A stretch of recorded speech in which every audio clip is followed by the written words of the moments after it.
The fifth floor setting, modern-day Chicago. The headquarters of TerraCore, a mid-sized but fast-growing logistics and tech integration company known for its American grit brand image. Part 1. The quiet storm, Tasha Bell, 29, is bright, sharp, and new to the corporate scene after finishing an MBA at Howard University. She's the daughter of a postal worker and a school counselor, not from money, but from dignity. She's hired as a junior project lead in the strategic logistics division on the fifth floor, the so-called muscle of TerraCore. Her manager is Rick Calloway, 52, a veteran in the company. White, charismatic. The kind of man who people say grew up in the company. He started in a warehouse and climbed his way into management. Rick doesn't shout slurs or wave flags, but his racism is deeply coded institutional, and practiced. He constantly cuts off Tasha in meetings he forgets to see her on key emails. He tells her to smile more and critiques her tone when she delivers excellent work. He downplays it when she makes one small mistake. It becomes a coaching opportunity her coworkers notice. But no one speaks up except Monica, a friendly, gay Latina accountant who becomes her confidant. They love Rick upstairs, Monica warns.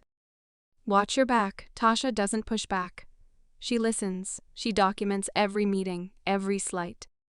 She bides her time. Part 2. Echoes. A year passes. TerraCore expands. A diversity audit is ordered after a scandal at another firm in their sector sparks public pressure.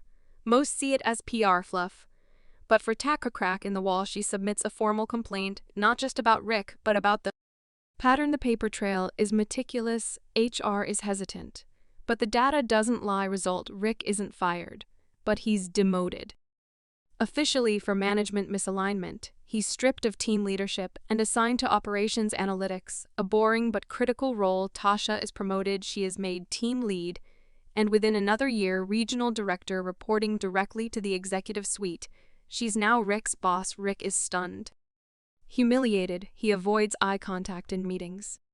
The same man who once interrupted her now says yes, mom, with a forced smile. Part 3. The weight of power. At first, Rick tries passive-aggressive resistance, late reports, half-hearted work.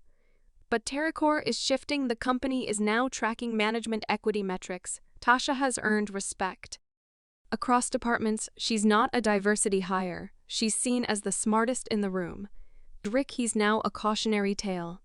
But Tasha doesn't humiliate him. She gives him fair feedback, sets expectations, holds him accountable.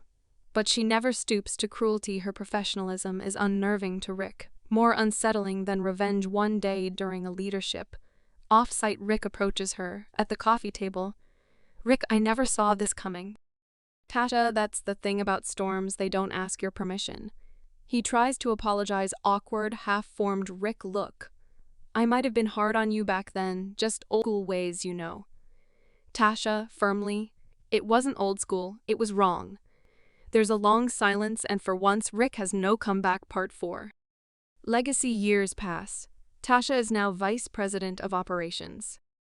Rick is quietly retiring. No grand farewell, just a plaque and cake in the break room. At his going away, he gives a short speech. Most zone out.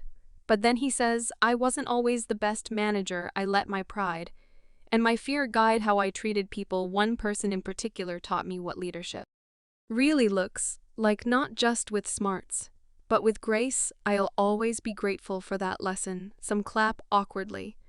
Others nod in surprise. Tasha, standing at the back of the room, meets his eyes. She gives him a small, respectful nod. She doesn't need an apology. The system changed, the world turned, and she helped turn it. Epilogue. The fifth floor again. A young black intern walks into the fifth floor. Looking nervous on her first day, Tasha sees her, smiles, walks over, extends a hand. Welcome to TerraCore. Let me show you around. The storm has passed, but the sky is hers now.